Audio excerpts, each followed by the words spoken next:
It's the Lonely Island and Seth Meyers podcast. Have you heard it? Andy, it really worked out for me because our food showed up late. I have a full breakfast, eggs, hash browns, the works. Just gave me a chance. From where? We can bleep it out. Just gave me a chance to scarf it. I love that you're kind of sliding nicely into the Jorm spot of doing the ASMR eating position. Mm-hmm. Wow, you really did scarf it. Yeah, I'm starving. We've had a couple nice Lonely Island brunches. Have you been social at all, Andy? I mean, obviously not with me. I've completely let you down as a friend in your time in New York City shooting a movie. But have you seen people? Yeah, you're basically sending a clear message. I get it. Yeah.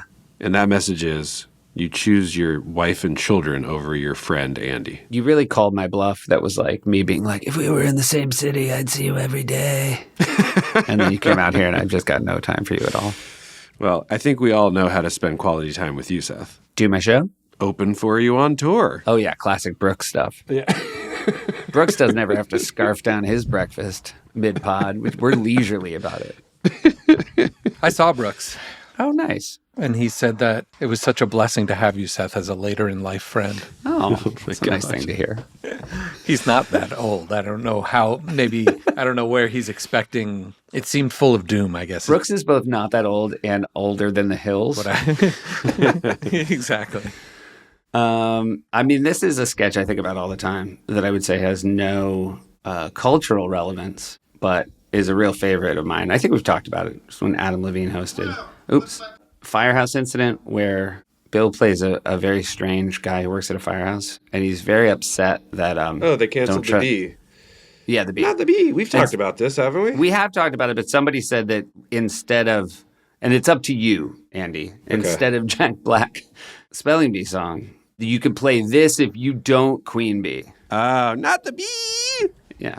All right. So, Andy, this is just a dry run. Say you didn't quibby. I didn't quibby. Not the bee! That's really good. Yeah, that's good. That's a keeper. Here was another name for the dictionary. We've been talking about our online dictionary, courtesy of Nick Ricardo. I've done the due diligence of learning the name of a person who's put a lot of time into this. What did we decide on it? Well, this was a pitch that I kind of like, the Quado's Almanac. Because of Nick. Yeah. Anyway. But wouldn't it be the Nictionary? Oh, yeah. The Nictionary. Okay. Work in progress. Let's keep chipping away at that. Sorry. I couldn't think of a good Wonka, but that one came pretty easily. Yeah, it did. Some people have asked about guests we've promised that have never been on the pod, and if there's any update on the... I believe the Doritos marketing guy has maybe hardcore backed away from ever speaking about Normal Guy. Yeah, ghosted us. Yeah. I think he maybe watched it and then said to maybe one colleague at work, I'm going to do this podcast and talk. And they were like, what? No. Yeah, they were like the room went dark. You are never to speak of that. Wait, not Normal Guy. Sam Mazursky, who runs the Spelling Bee. I mean, definitely going to happen. Mm-hmm. We just don't know when. We got to get Azursky on. Steve Martin wants to talk about surf meeting, and it's really just incredible that we can't pull that together. Holy shit, how are we not? We have to do it. How do you... Well, because, one of the reasons we can't is an hour before this started, Andy, we were all texting, and then you were still 8 minutes late. And, forget about getting together for the pod. Yorma is not even... We won't even text us back. Yeah. It does concern me because I'm getting dinner with him tonight. Yeah. Maybe he, and forgive this, died. Shit. That's the only thing you could think of for why he's not texting, not just that his phone ran out of what else batteries. could it be? If it's not that, he's such a bad person for fading us. You know what I mean? Yeah. Well, to be fair about this episode specifically, it's only happening because somebody put it in your calendar erroneously by accident. And Andy texted. I knew 1:30, but I had kind of said I didn't think I could do it. Akiva, you're just out of the loop, bro. Well, no one told me. And then Andy was like, is it on? And we were all like, no. And here we are. Here we are. Also, you, Keeve, you have been in contact with somebody who's connected to Louis, and apologies for probably saying his name wrong. Louis Hache Louis Archer. He directed the short Laser Cats that did so well at Cannes. Yes. A person named Sam Hoffman, who was a producer type person on Naked Gun, who works for the Seth MacFarlane company. He heard our episode, and the guy, and then it made its way to him, to the Laser Cat fellow that I don't want to Louis. And we say on the episode might be that Louis. Might be Louis, that we wanted to watch it. And so I haven't yet, but he sent us over a link of Laser Gato. Yes. That's so tight. How Oh, long? man. How long a film is Laser Gato? I believe it's like 22 minutes. So we gotta watch Laser Gato. Have you sent me the link? Yeah, yet? live watching. Obviously, we can't spill it to the audience because it's his. So we'll put it on mute, and you'll just hear us breathing. I think maybe, or we just watch it and then give our thoughts about what I'm sure will be a wonderful film. If we release that, it would be so fucking dope. I like my. Yeah, here it is. Let's just do 5 seconds of it. Ready? This is our just breathing cut of Laser Gato on mute. Go.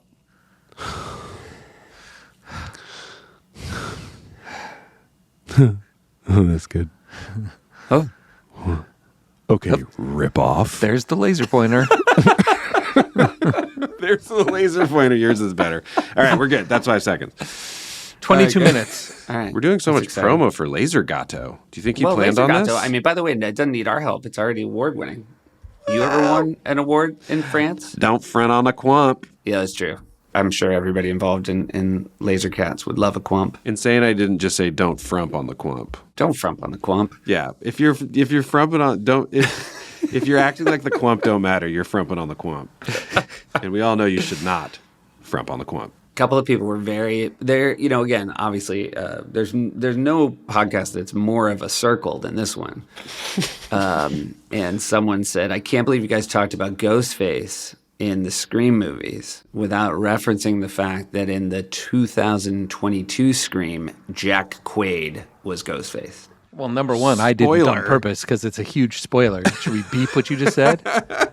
Dude, it's 2022. It's like the end of the movie. Yeah, come on. That's the first of the one that Matt and Tyler made. That's Matt's Quato. Well, let's say, you know what? We'll reach out to Matt. He's your friend, and ask him if he wants us to bleep that. I think that's a good idea. They're good The at casting other- because they had also. Wait, don't say it because I'm going to see if Andy knows it because I think you're about to give it away. Andy, Yeah, there were two Ghostfaces. yeah. The other Ghostface has, since the movie came out, won an Oscar. Who is the other Ghostface? This is in Matt and Tyler's Scream 5. 2022 Scream. David Arquette. No. He is in it. But has he won an Oscar? Mikey Madison. Yes. Nicely done. They also had Jenna Ortega in there, obviously. Yeah. And I mean, kudos Who to these deserves guys. an Oscar for Wednesday, right? That's what we were all going to say. absolutely. They really cast the crap out of that. They did a great job. I don't know how the Oscars work, Seth. Nobody thought you did.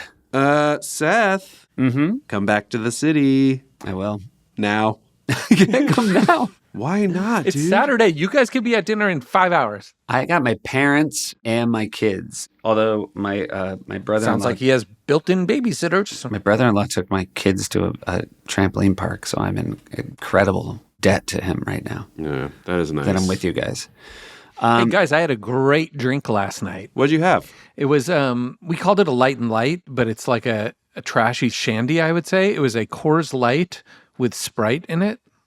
Ooh. Wow. It's like, let's say it's like 1/4 Sprite, 3/4 Coors Light. Okay. Just tastes like you're like at the beach, or you need to be by a pool all day, like playing badminton with Was this invention like sort of Reese's peanut butter cup situation where you were walking with a Coors Light and somebody else was walking with a Sprite and collided and it ended up in the same cup? Like, because otherwise, how the fuck did this come to pass? Well, it wasn't. It exists. Oh, it does? Kind of like, but I don't know if we Google it, what it'll say. But Doug Mand, one of the co-writers of like Naked Gun, me and him are writing that thing together, and we sit around all day. And then he brought up that it was something he had, and we immediately were like, let's get some right now. And we sent away for some of that, and then made them in the office. Yeah, Our you just get office, those Andy. two natural ingredients and mix them together, right? Yeah, some people did Sprite Zero who didn't want the sugar. That's fine. Pass. Okay.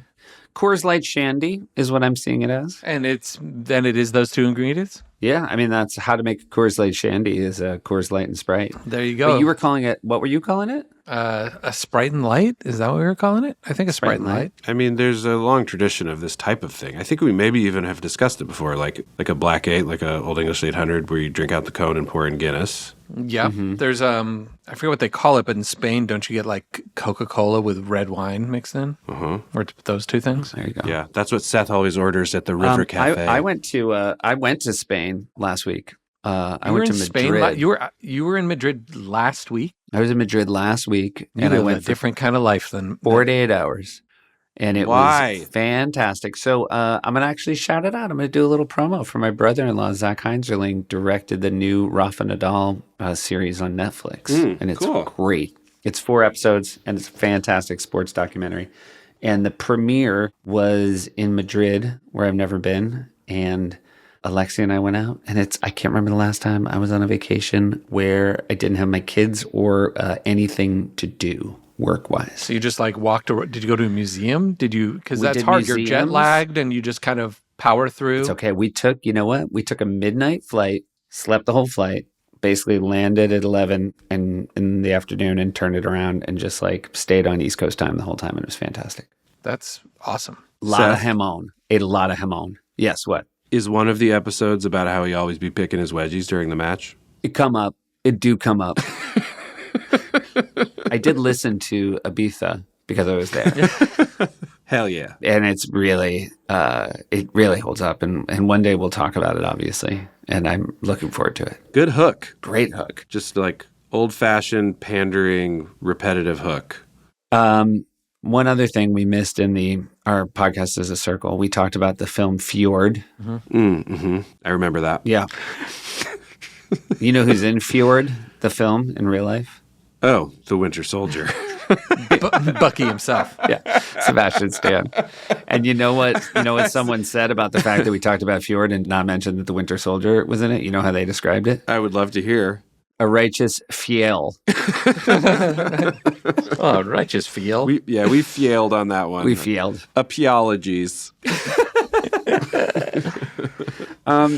Somebody just wrote, I was reading the YouTube comments and somebody wrote 2734, like they timestamped it, and they just wrote OMG Akiva.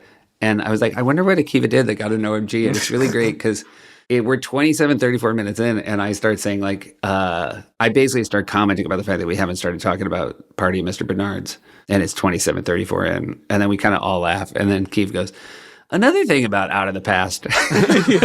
Yeah. And is it Andy that says, oh my God, Akiva?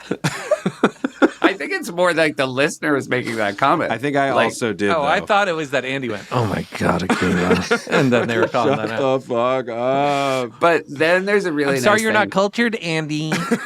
You're not going to get half of what Nick Cage is doing in Spider Noir. You're not going to know any of it.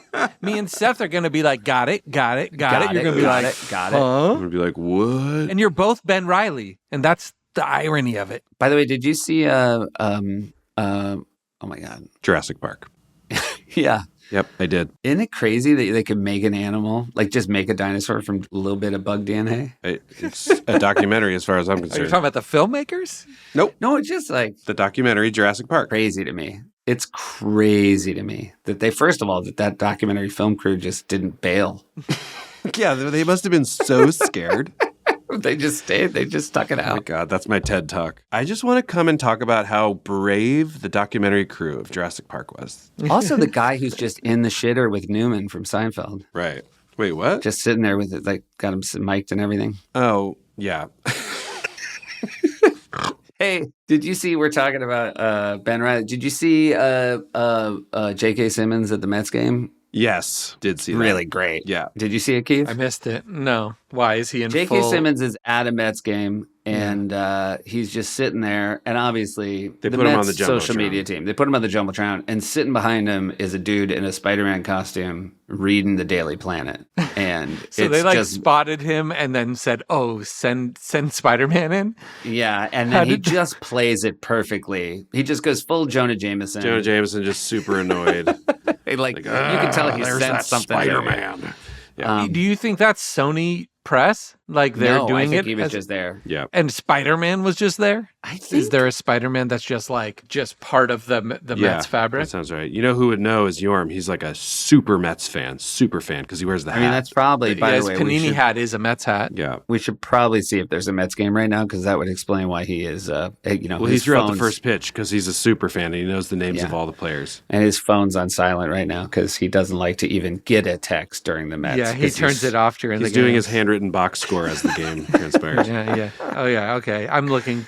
Oh, I also watched Berlin Express, which is another one of those noirs, Keith. Yeah, the other one I recommended. One of the other ones. There's a great moment, and again, this is a real, oh my God, Akiva, but you can put it on Seth this time. There's like 6 characters on a train, and it's a crazy great pan along the train windows. Yeah, it's what Wes Anderson clearly based like half of his things on. Yeah. And you're just like a narrator telling you who everybody is. And it's just in perfect. with a great accent. Yeah, it's really great. Before we get to the short, Seth, you ever do LSD? Yeah, of course. Okay, let's go. Let's move on. So a couple times people will do this in the YouTube comments where they will say the episode starts. Oh, they'll say they'll start talking about the short here and they'll timestamp it. So the oh my God, Akiva was 27:34, and then we did a little bit more film noir stuff. And then somebody commented 30:17. They start talking about the short here. This was Party at Mr. Bernard's. And then underneath it, someone wrote, "Thanks. Now I know where I can stop." And then in parentheses, it said, "This short is offensive to me because it actually happened to my family." Oh, these are good listeners. Somebody listening being Wonderful. like, I'll listen to Party at Mr. Bernard's. I like the banter up top, but that one hits too close to the bone. By the way, one last thing, and then the show. I walked very far through the city last night. Andy. I walked very long through the city last night. Got a couple of Quaid Armies, 0 gulp. Oh, Well, they haven't watched. Oh, because They haven't watched every episode and done double thumbs up. Right. It's not like anybody can just ask for one. They have to prove it to you. But I guess what I'm saying is like, why haven't they then? Would they watch it? Will they watch it? Yeah, we need them to. right. Yeah. Anyway. Quump Digman, guys. Netflix. Quump Digman, please. Quump He diddly, needs it. quump diddly dump. You get less practice than the rest of us, Andy. How do you feel like you are with returning the righteous kill? Pretty smooth. Yeah. Yeah. I'm always surprised when it happens, though. It's a delight. Likewise. Yeah. Yeah. It's just fun. It's a fun thing. There are times where I get a real little skip in my step when I feel like I return it perfectly. Like I came out of my ATM the other day, and clearly a dude and a lady had stopped. They were walking a dog, and they had stopped almost to like verify it had been me. Yes. And I came out, and I didn't recognize him. But then, as I turned and went the other way, and then the guy sort of gave a tentative Quaid Army. Uh-huh. And I feel like I shot back a finger gun righteous kill, like the coolest dude in New York City. Yeah. You were Spider-Man 3. Yeah, I was real good, real good. Happy for you, man. I'm happy you're walking around New York City. Like, we miss you, bud. Well, do you, though? Because you're nowhere to be found. That's true. It's not really. I mean, Rang a little hollow. 3 days off a week, and yet can't find a single time. I'm not walking around the streets of New York. I'm cruising in the Bentley. Oh, my God. Pick me up, brother. Everything rings hollow in that car because of its giant interior. Seth, to getting down to some business here, we have a couple hanging chads, as you would say, in a closer look. Yeah. Anne Hathaway episode had a horseplay we were going to look at. Hold And on. I need to get some aloe for that burn. You were doing closer looks back when the hanging chads went down. Oh, where that I was. Oh, I would have teed off. So horseplay is Anne Hathaway, and then John Hamm had a Jeff Montgomery that never saw air, but we have it. Yeah. Otherwise, we are moving on to today, which was going to be Stumblin', which was a Paul McCartney, double Paul episode. That's right. Well, you know what? Horseplay's in the chat. Just to close that loop, Keeve, why don't you screen share Okay, I got to download some and let's horseplay. take a look at Horseplay. And this was Andy, I forget, is this number 2 or number 3? I don't remember. Kevin, if you can recall. What is the first one? Bunny Business? I think Bunny Business was 1. This is Horseplay, number 2. Gotcha. What's the third one did we come up with? Let me check that. Wait, let's try to, Andy, now you wrote it, so what do you think it was? It wasn't Monkey Business. No, Monkey Business is the weird Jorm Shia LaBeouf fake pitch one. Yeah. Well, confident that if Jorm was here, he would talk about it like he'd never discussed it on the pod before. The Monkey Business, yes. Yeah. Ready? This fall, only one movie has kids galloping to theaters. Get ready for Horseplay. It's the heartwarming film about a team of horses who Great. wanted to play baseball. Seen some And before cartoon you see horses. The movie, buy the soundtrack, featuring an original song by Randy Newman. Horses throwing pitch. It's the same as Bunny Business. Horses on him back. Numbers on his saddle. It's just horseplay.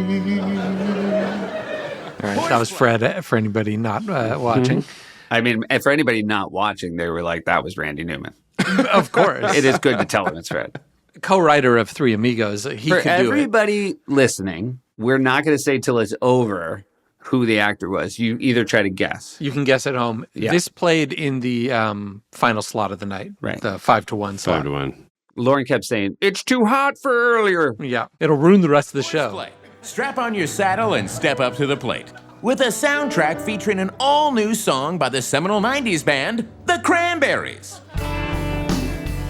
With their balls and their bats and their cleats and their gloves on the field, they are playing. Don't eat the field, eat the field. Horsey, horsey, horsey, oats, oats, oats, oats. So, yeah, it's their hard sell. That's don't eat I the mean- field. Don't eat the field. Don't eat Yeah, the then- field. Don't Eat the Field is funnier, but Don't Eat the Hay would have sounded better. Yeah, but that's not what we want. Also, the fact that, I don't know, Wig doing the Cranberries is like her 100th most like remembered impression, and it's better than anything I could possibly do. It's ever. really good. Oh, Klein wrote me back. Doggy Duty was the third one. Great. Tell him if he wants to jam in a quick voice note about Horseplay. horseplay. I already asked. Yeah. See if I mean, see how fast he can turn. What? I already asked. I got 3 dots. Did Doggy Duty air? Yeah. Okay. Featuring a song by Alanis Morissette. And I'm here to remind you of the mess you left next to second base. It's not fair to play baseball when you got 4 legs and we have a ton horses are going pro. The horse. Very, very good. That was Anne Hathaway as Alanis Morissette. And She nailed all those little voice things. yeah. With a totally original song by the Cure frontman Robert Smith. Horsey, horsey, show me how you do that trick. The one way you play baseball. Whoa. The one way you steal second base and then eat all the grass. But it gets Got a little applause break I mean- for how hot you came in. I don't know what to tell you. It was great. Horsey, show me how you do that. And they're like, yeah. They're like, well, first off, so much love for Robert Smith and for that song. I think people Yeah. are just excited to see it acknowledged. That's my theory. You look great. And then you tip to Boys Don't Cry by crying at the end of it. That's right. Boys do cry. We know this. And then and a little bit of Griff Banks. also the second song, second song that refers to the issue. You call this Goth Griff Banks, right? Goth Griff. It's kind of a tongue. Goth Griff. Goth Griff. Banks. It's a tongue twister. Goth This is Griff Griff Banks. Banks' nephew, Goth, cousin. But yes, Seth, thank you for noticing. Me and Rob Klein did meticulously play out a storyline that the horses keep eating the grass. The issue, more than anything, Yeah. is that they keep eating the grass. That's why you don't want to play in baseball. Yeah. You want oats. That's right. Support comes from Home Chef. You know, around 6 p.m., you're starving, panic, feeling hangry, and somehow there's nothing in your fridge? I know Jorm does. Home Chef is literally the only reason I now have meals that are actually balanced and delicious. Plus, I'm saving money by not always grabbing takeout. Am I right, Jorm? Home Chef makes cooking simple. Fresh food delivered, easy recipes to follow, and meals that actually taste great. Like basil pesto stuffed chicken much? Or Parmesan crusted salmon. Jorm? It's perfect for busy schedules, whether you need a 30-minute meal, an oven-ready tray, or even just a quick microwave lunch. Home Chef has you covered. Jorm, are you listening, bud? And it's not one size fits all. Home Chef has over 30 meal options each week with different choices for different tastes and dietary needs. And people really love it. Home Chef is rated #1 by users of other meal kits for quality, convenience, value, taste, and recipe ease. Jorm, take the crap out of your ears. Are you hearing this?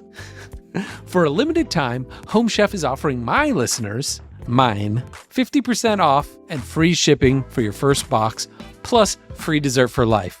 Go to homechef.com/island. That's homechef.com/island for 50% off your first box and free dessert for life. Homechef.com/island. Must be an active subscriber to receive free dessert. The other thing, one, just delicious restraint in how fast everybody comes in and gets out. I mean, I'm sure they were written double length at the table, and then we cut them all down, is my guess. And I also credit you because this is, sprung from the mind of you and Klein, and you keep yours very short. I think you've always appreciated, once you've scored, Yeah. your second Robert Smith verse is only going to make people see the differences. That's right.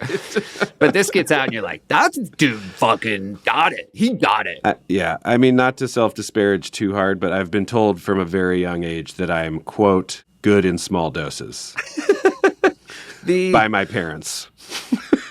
It's almost as though you said to Klein, I've got a 15-second Robert Smith impression. I wouldn't be... And then you guys you literally built horseplay around that. It probably truly was whatever the first one was. Who did I play in the first Duritz? one? Wasn't it? Was it? Oh, yeah. It might have been Duritz. Yeah. So, And I can't remember if it was this one or Doggy Duty, but one of them I did Morrissey at Dress, and then we switched it to something else, and I can't remember what now. Right. Well, that we're gonna find out. Might have been this one. I can't remember. We're gonna find out and be happy about it when we do. Yeah. All right. But it gets better. Performing his song Horses Lament, it's Adam Lambert.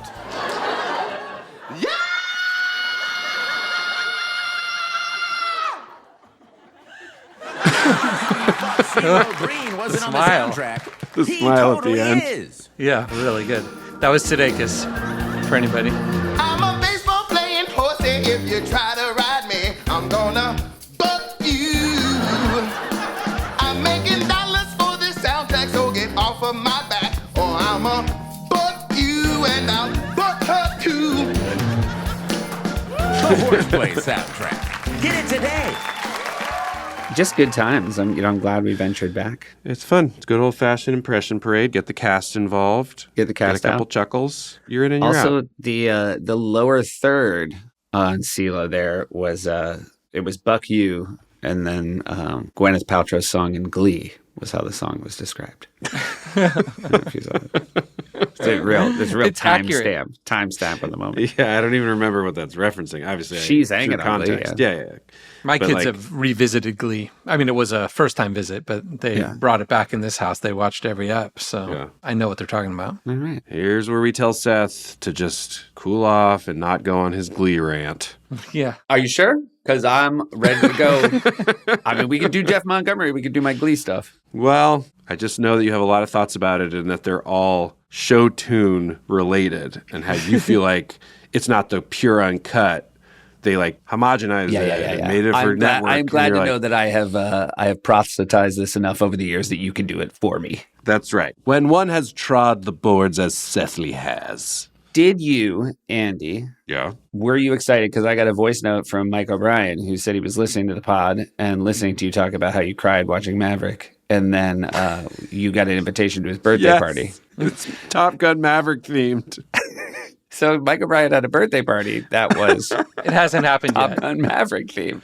It hasn't happened yet. Yeah. And by the way, the description of it was so fucking funny. Like when you click through. Yeah. Oh, really? I didn't click through. He's turning 50, comes celebrate in his yard with drinks and pizza. Also, it's Top Gun Maverick themed, so get ready to destroy an unsanctioned uranium enrichment plant in an unnamed foreign country if we can get past the surface-to-air missiles, GPS jammers, and Admiral Cyclone Simpson's overbearing rules.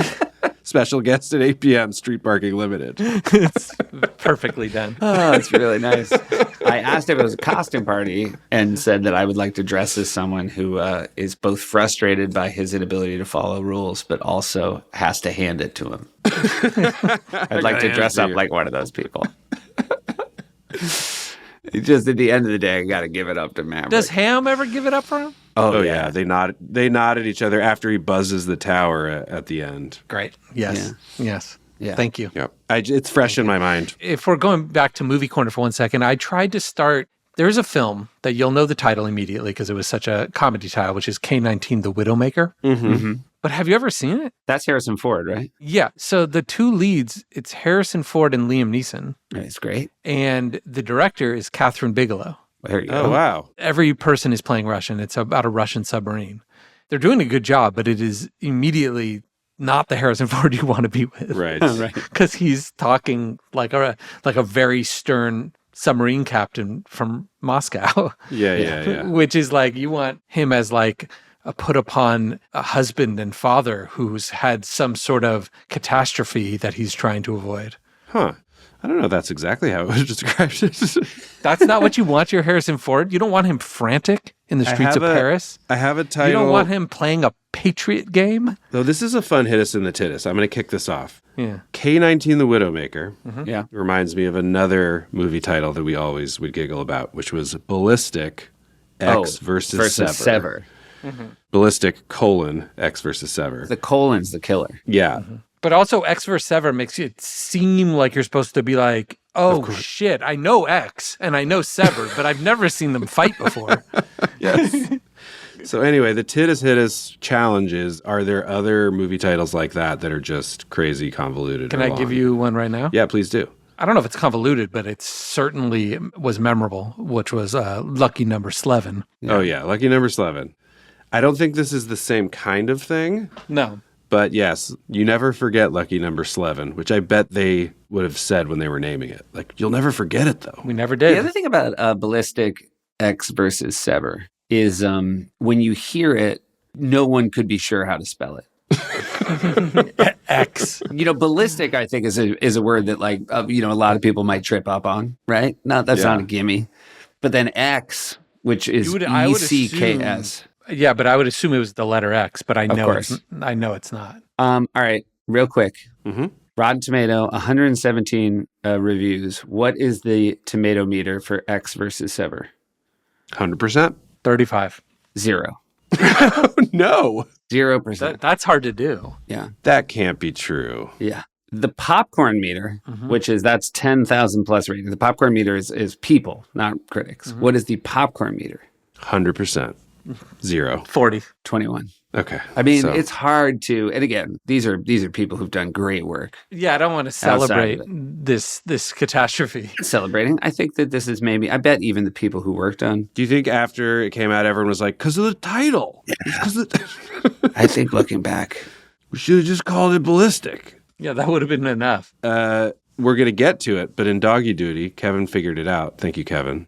I did indeed play Morrissey at dress rehearsal and switched to the lead singer of Spin Doctors on air. So when we get to that, we should try and dig up the dress as well. Who were you in Bunny Business again? Adam Duritz. Adam Duritz. Right. And I believe for that one, we had talked about, because I kept trying to do the lead singer of Fine Young Cannibals as well. Oh, right. I made you do him on Corrections. You did? Yeah. Oh, yeah. Do you remember me trying to get an update feature on called Good Things? Yeah. That's a good thing. Just talking about things that happened that week that were good. And now, looking back, do you feel like that didn't air because Baze hates you? Yes. Yes. Like triple down, yes. Give me a break. So clearly should have been on TV. Especially since it was over 20 years since they had a hot single, you know? Totally. Well. Good thing. Where have you gone? Do, do, do, good thing. Real quick. Did you get a voice note from Klein, Andy? No. Okay. He's just 3-dotting you? Well, here's what happened. I said, about to discuss horseplay, send voice note immediately. Mm-hmm. He said, sick as a dog and decorating for my child's birthday, might not have it in me. I said, do a bad one. Say you're sick and don't want to do it. And then he said, who's host? And I said, Hathaway. And then I got 3 dots and now radio silence. He's probably re-recording. He thought of a bit. Yeah. All right. No. I don't know. Here's the thing about Jeff Montgomery. If you guys remember, Yeah. Jeff Montgomery aired with John Hamm, and it was about a registered sex offender on Halloween who was trying to pass off that he was dressed as a registered sex offender for Halloween. This was his way of trying to fulfill his court-ordered obligation to let his new neighbors know that he was a registered sex offender. This is already on the line of what you can get away with. It was a perfect sketch. It was miraculous that it got away with it, and it had to be perfect to do it, which it was. Yep. Hamm was the guy at the door answering, and Forte, of course, was Jeff Montgomery. This was Jost and Forte at their finest, Solomon involved. And I got to be honest, looking back, I think they should have walked away and been like, we wrote the perfect sketch. I did not at the time think that Jeff Montgomery was going to be a recurring character. No. And yet they tried to run it back. And I have no memory of this except knowing that if memory serves, it was not close to making the show. Here is a Twix for you, little Snooky, and for you, Mr. Situation, and Almond Joy. Thank you, Mr. Peterson. Happy Halloween.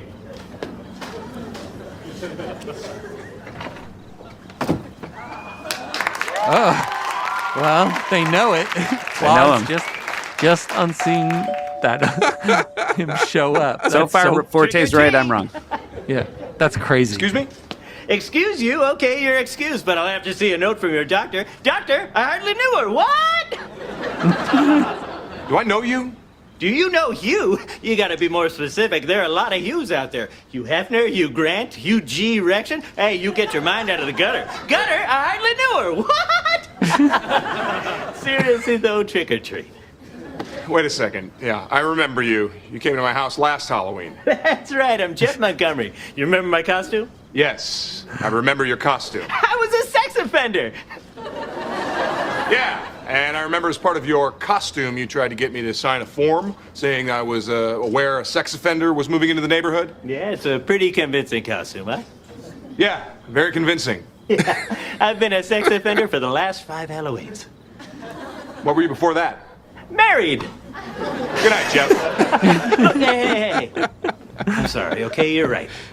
The sex offender costume, and it was a costume, was in very bad taste. Look, all I was trying to do was to make some new friends, but I guess I just have an awkward sense of humor. Can you find it in your heart to forgive a neighbor? Look, you promise you are not a sex offender. You have my word. Oh, what the hell. I have a pretty strange sense of humor, too.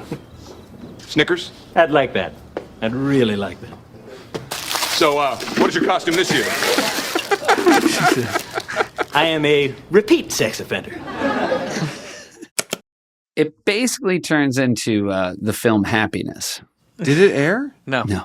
Oh, okay. It's It kind was of a dress. killing for some of it, but It is kind of killing. But it does feel like that delicate little line is getting. No, it goes way past what it's allowed to go past. I don't know what of that So, can we play any of that on our thing, like the beginning, and then ask if it's okay with Forte and Solomon? Yeah. It's pretty gnarly. And no video. But the first 5 minutes, the first minute is fine. Then we'll just stop the thing and then play all of this, and then they'll understand why. Yeah. And it'll be our dirty little secret.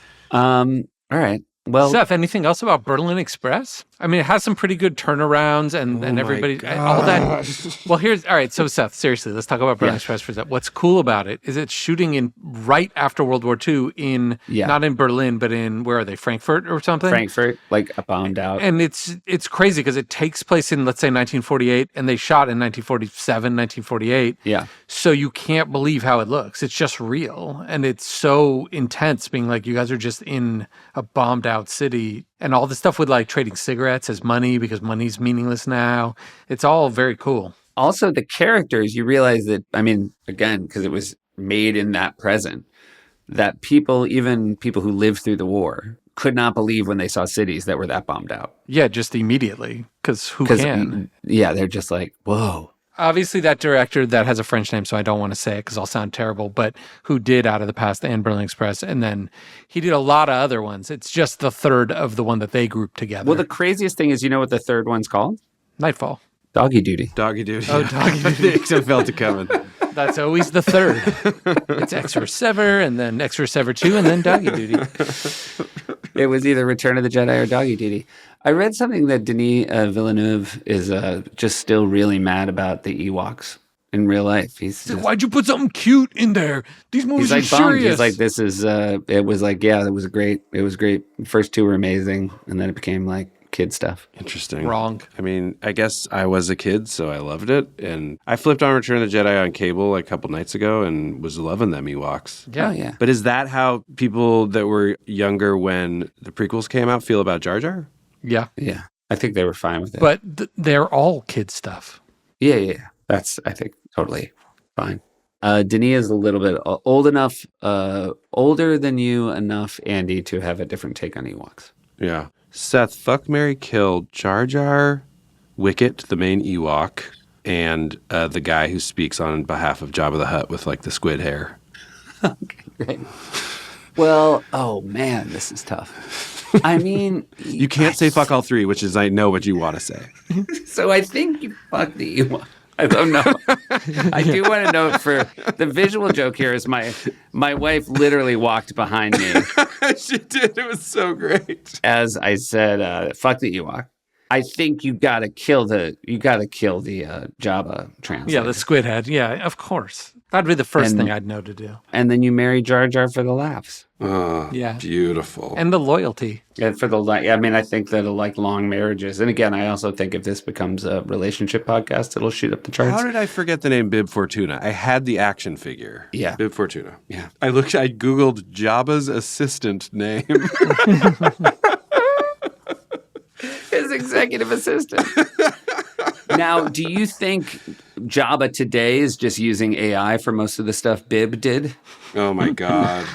Bib was one of the first casualties of Claude, you know? Yeah. Andy, as Jabba the Hutt, do your best Jabba the Hutt telling Bib Fortuna that he's replacing him with Claude. Yeah.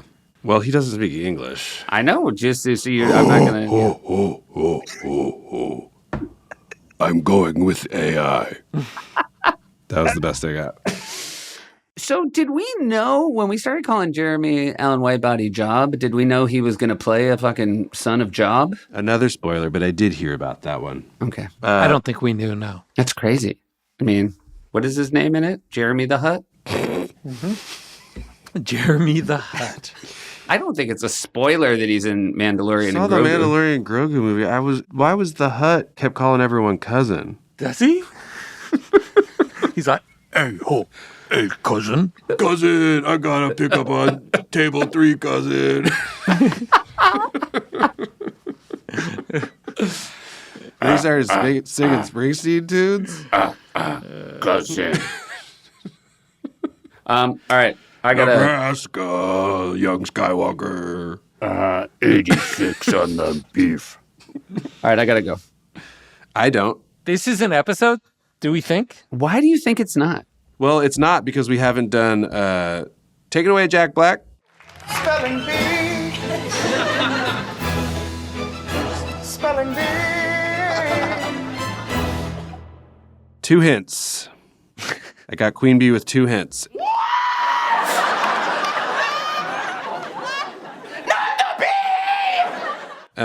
But here's what I'm going to say. Yeah. I don't have any shame about the 2 hints today because it was fucking so many words. It was so many words. It was. I'm still not in there. 63 words. My last 2 words. Are you still doing it? Yeah. But you're not going to get it. Can I say No, that? go to the last 2. I'll be honest if I have yours. What were they? Volant and novation. Yeah, I didn't have either of those. What's Okay. novation? Is that what Jeff Montgomery gets at the end? Of the second one. It actually did get a good ovation, so to be fair. So He that got was a me. reveal ovation and then a novation at the end. Everyone It's said, not actually "No." true. They clapped heartily at the end, so it was an unfair hit. But That's Seth, because we said Happy Halloween to them. What? I did get Quibi last 2 days.